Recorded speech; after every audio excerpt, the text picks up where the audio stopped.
नमस्कार मित्रांनो, सुस्वागतम लक्ष्मीच्या पावलांनी या मालिकेच्या आजच्या भागामध्ये.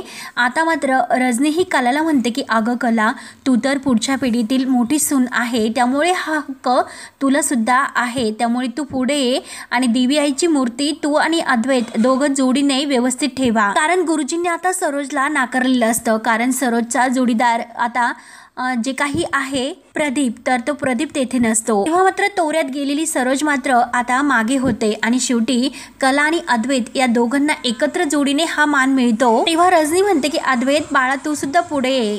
तेव्हा आता रजनीचं बोलणं ऐकून अद्वैत लगेच पुढे येतो. कला आणि अद्वैत जोडीने देवी आईची ती मूर्ती आता व्यवस्थित करण्यासाठी तेथे देवघरासमोर बसतात.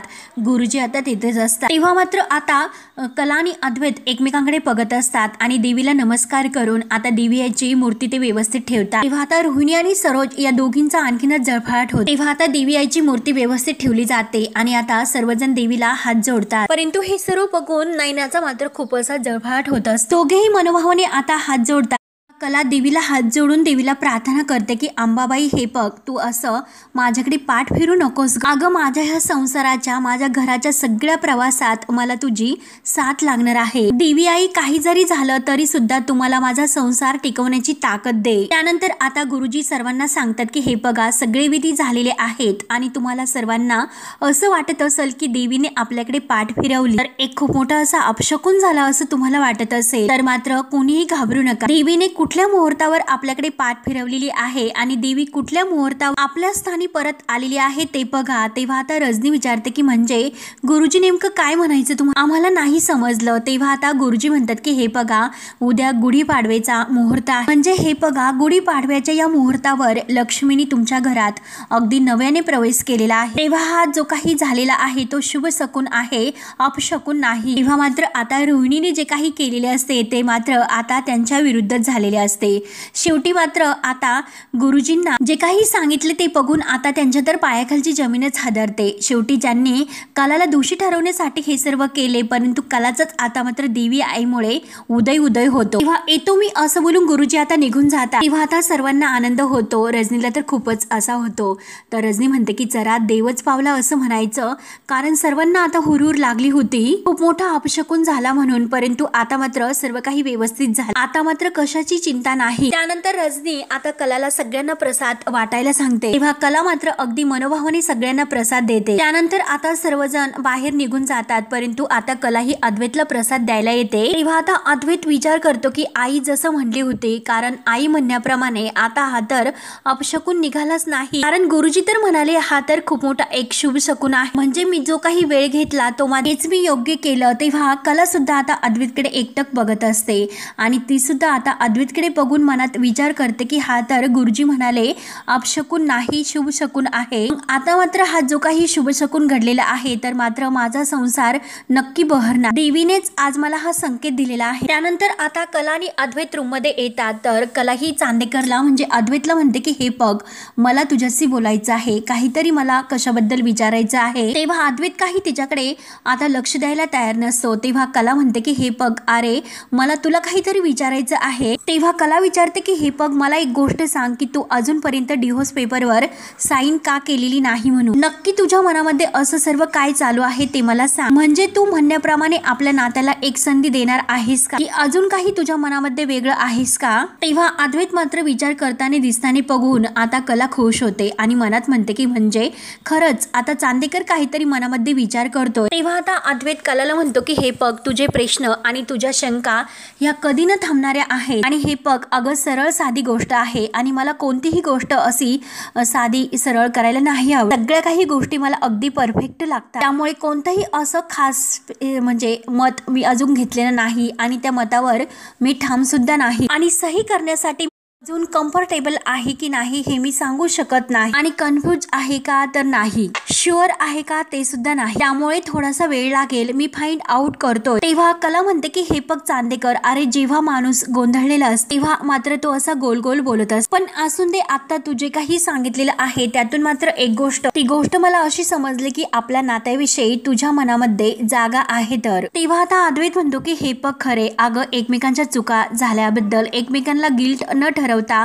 आणि एकमेकांबद्दल ब्लेम ठेवण्यात असा कोणताही पॉइंट नसतो। अशा गोष्टीमध्ये अडकूच नये। आणि हे बघ, माझी 100% पूर्णपणे खात्री झाली का मी नक्की डिसिजन घेईल, ओके। तेव्हा आता अद्वैत लगेच आपल्या बेडवर येतो आणि झोपायला घेतो। तेव्हा कला आता इतकी खुश झालेली असते, कारण अद्वैत आपल्या नात्याला कुठेतरी एक संधी देतोय ही आशा मात्र तिच्या मनात तिला आनंद देण्यासारखी खूप काही असते। आणि परत मनात विचार करते की खरंच किती शब्द फिरवतो हा, त्यामध्ये टर्न होणं इतकं कठीण असतं का? त्यामुळे नाही अंबाबाई, तुम्हाला आज संकेत दिलेला आहे, त्यामुळे नक्कीच मात्र हे नातं चांगल्या रीतीने पुढे जाणार। म्हणून आता अंबाबाईच्या आशीर्वादाने कलाला माहिती असतं की काही झालं तरी हे नातं मात्र आता पुढे जाईल आणि यात अद्वैतची साथ मला मिळेलच।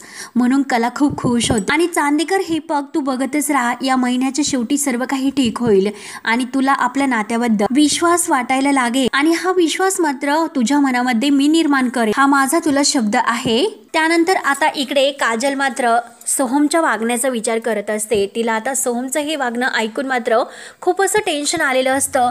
ती सारखा तोच विचार करत असते आणि आता सोहमने मात्र माझ्या तोंडावर आता अनामिकाला जे काही प्रपोज केलेलं आहे ते सर्व क्षण मात्र आता हिला आठवतात। माझं तुझ्यावर खूप खूप प्रेम आहे। तर या सर्वाचा विचार करून तिला आणखीन टेन्शन येतं आहे आणि एखाद्याला डोक्यातून कायमचं काढून कसं टाकायचं आणि त्याचा त्रास स्वतःला सुद्धा होऊन द्यायचा नाही, नेमकं हे सर्व कसं करायचं असतं। म्हणून ती आता बोलण्याचा विचार करत असते। तेव्हा सोहम म्हणलेला असतो की मला माझ्या आणि अनामिकाच्या नात्याला पुढे घेऊन जायचं आहे।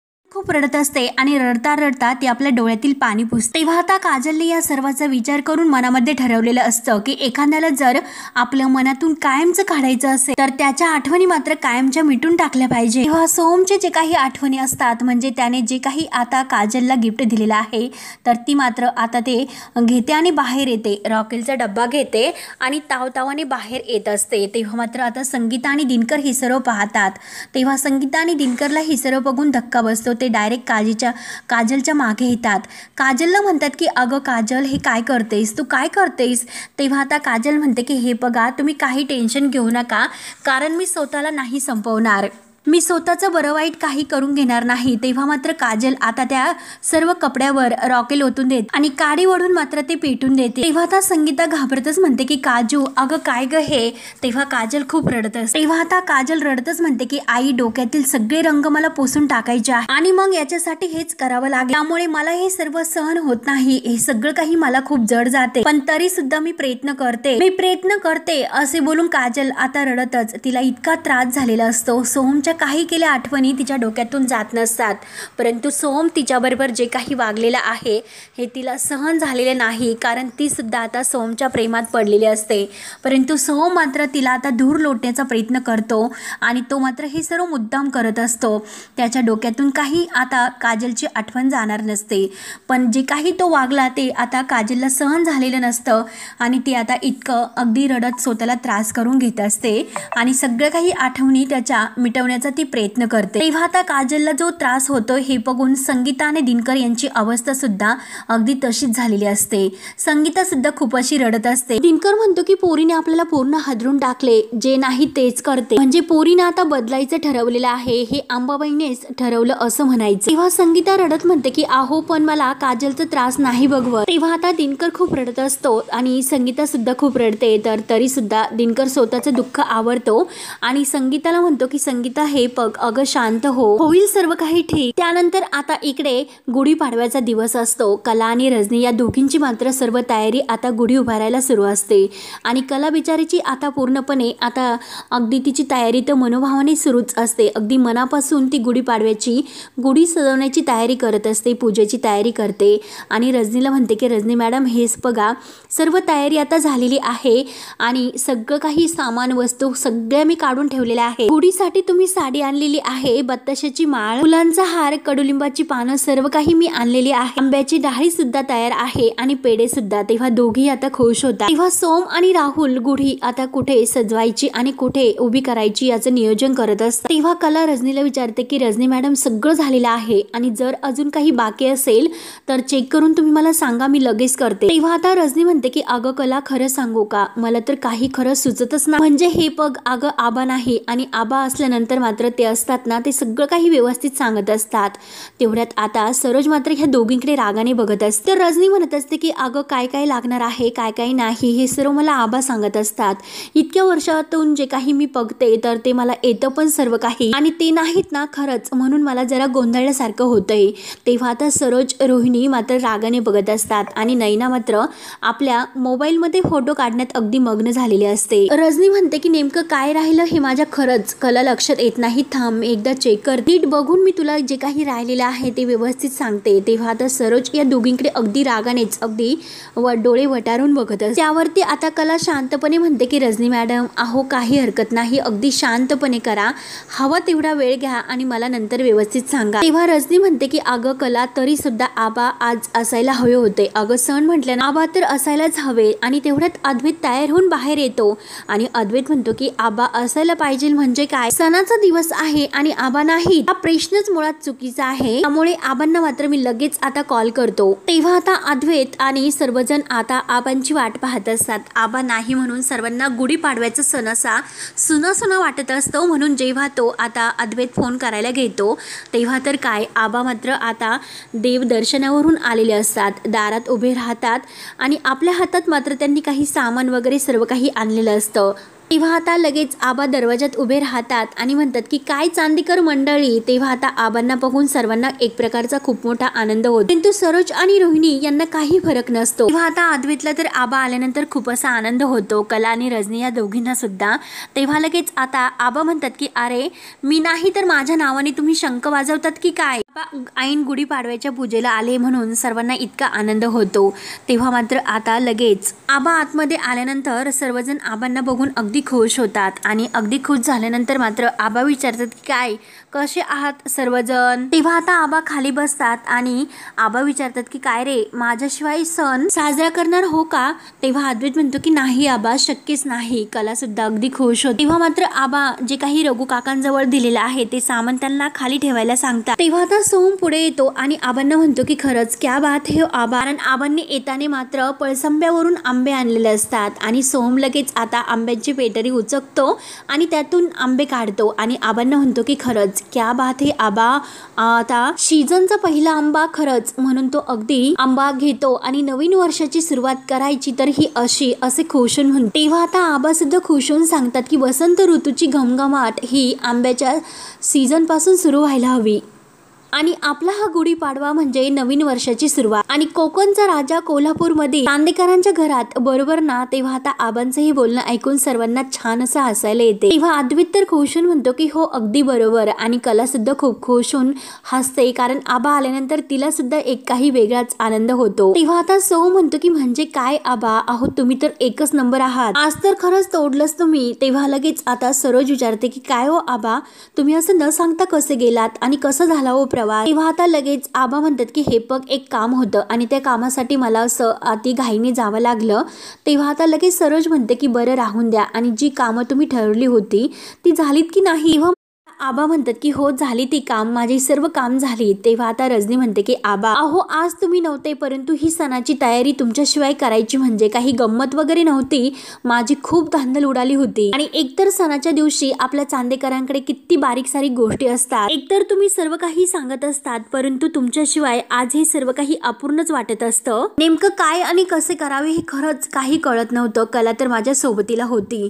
तेव्हा मात्र आता आबा म्हणतात की अगं रजनी मी फक्त तुमच्या बरोबर असतो ग, सणाची सर्व घरातील तयारी फक्त तूच करत असते आणि ही तयारी झाल्यानंतर मात्र आपण सर्वजण मिळून हा सण साजरा करत असतो. त्यावरती आता अद्वैत विचारतो की आबा अहो बाहेर तर ऊन खूप आहे, तुम्हाला काही त्रास तर झालेला नाही ना. तेव्हा आता आबा म्हणतात की अरे छे आपण तर आखाड मालीवांचं, मग ऊन आपल्याला काय करतं बरं. तेव्हा कलाला सुद्धा खूप हसायला येतं. तर आबा म्हणतात की चला आता गप्पा टप्पा आहे ना ते नंतर करूया. हातपाय तोंड धुवून तयार होऊन येतो आणि मग मात्र आपण गुढी उभारायला घेऊ आणि चला येतो असे बोलून आबा रूम मध्ये फ्रेश होण्यासाठी जातात. आबा हे तयार होऊन बाहेर येतात आणि चला म्हणतात की कला आणि अद्वैत सर्व तयारी तर झाली ना, चला मग आता गुढीची पूजा करून घेऊया. तेव्हा मात्र आबा सुद्धा खूप छान तयार झालेले असतात. सर्वजण आता गुढीची पूजा करण्यासाठी अगदी तयार होऊन बाहेर जायला निघतात.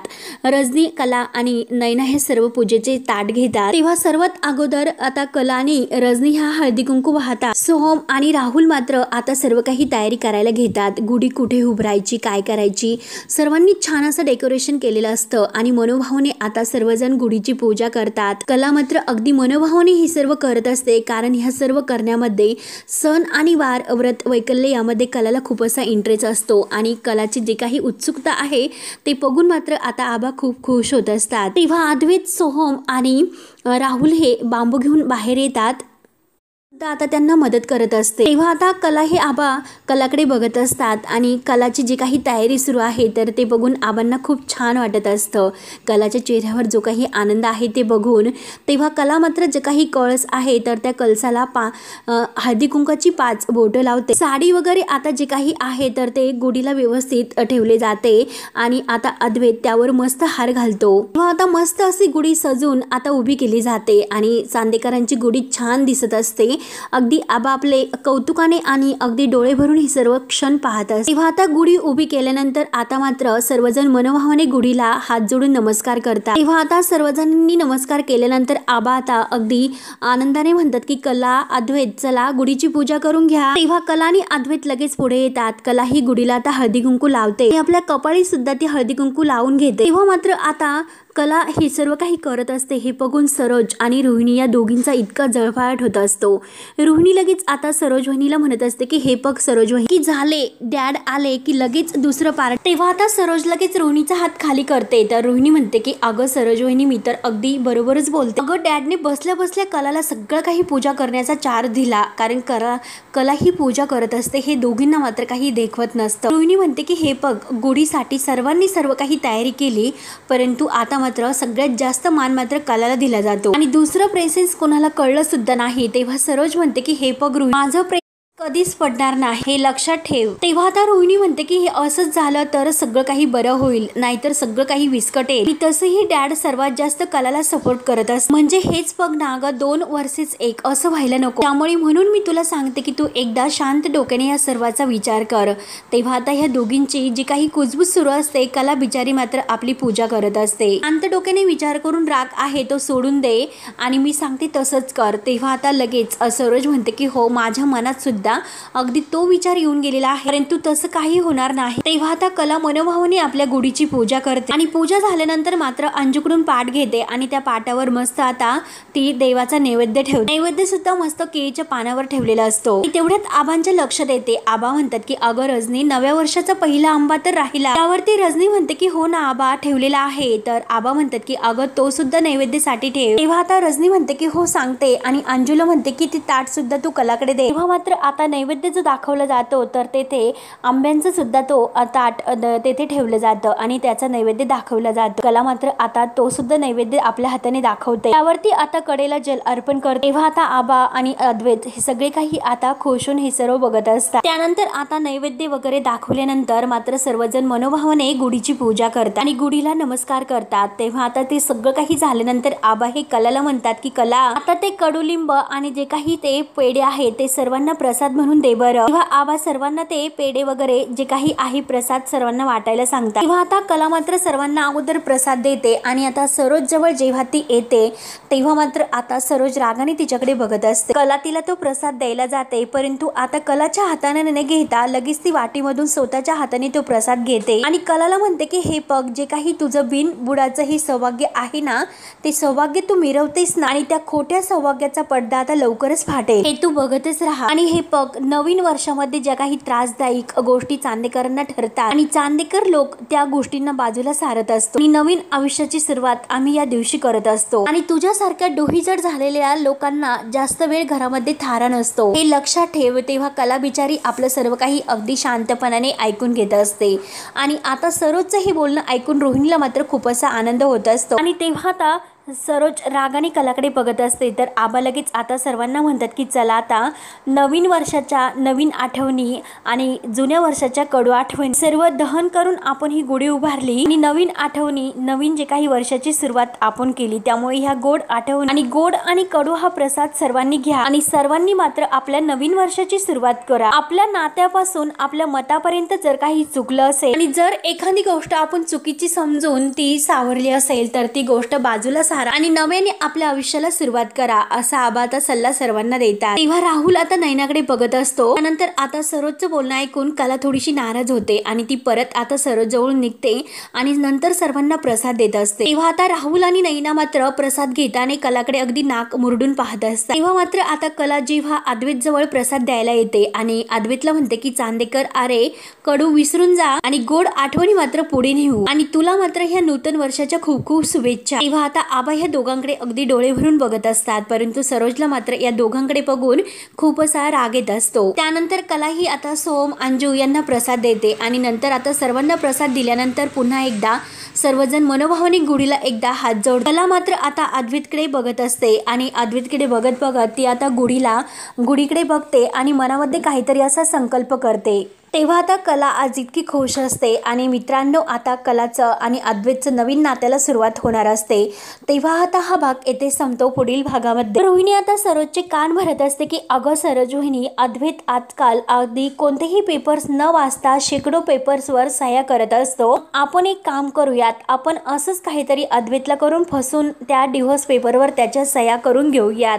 एखाद्या जे काही आता फाईल असेल तर त्या फाईलमध्ये आपण हे डिव्होर्स पेपर ठेवून द्यात आणि त्या फाईलवर अद्वैतच्या अगदी चोरून सह्या घेऊया आणि आपल्याला मात्र त्याची सही लगेच मिळेल आणि आता मात्र त्या कलाची सही घेण्यासाठी आपण तर लगेच घेऊ शकतो। तिची सही कशी मिळवायची आहे हे आपण बघूया। त्यानंतर आता कला आणि अद्वैत आपल्या रूममध्ये इतके खुश असतात आणि आता मात्र कला खुशून अद्वैतला म्हणत असते की खरंच अरे सोम खूप खुश आहे। तेव्हा अद्वैत म्हणतो की आपण त्याच्यासाठी काहीतरी करायला हवं। तेव्हा मात्र आता कला आणि अद्वैत दोघंही विचार करून एका सोबतच बोलतात की आयडिया म्हणजे आपण लग्नाची बोलणी करू। तेव्हा आता दोघंही सारखाच विचार करतात आणि एका सोबत सारखंच बोलतात। ते बघून अद्वैत आश्चर्यचकित होऊन कलाकडे एकटक बघत असतो। तेव्हा कला म्हणते की हे बघ, आपण फक्त सारख्या बोलत नाही, सारखे विचार नाही करत, अरे आपण सारखं बोलतो सुद्धा, आपलं बोलणं सुद्धा अगदी सारखंच येतं आणि हीच आपल्यातील एक अशी सिमिलॅरिटी आहे ती आपल्याला सापडली।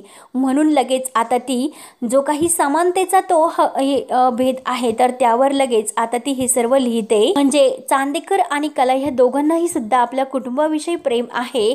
तर कला आता ते सर्व लिहून अद्वैतला म्हणते की हे बघ, आपण आता नव्याने सुरुवात करून आपल्यातील नातं हे घट्ट करूया। तेव्हा आता अद्वैत म्हणतो की हे महत्वाचं आहे की सोम महत्वाचं आहे।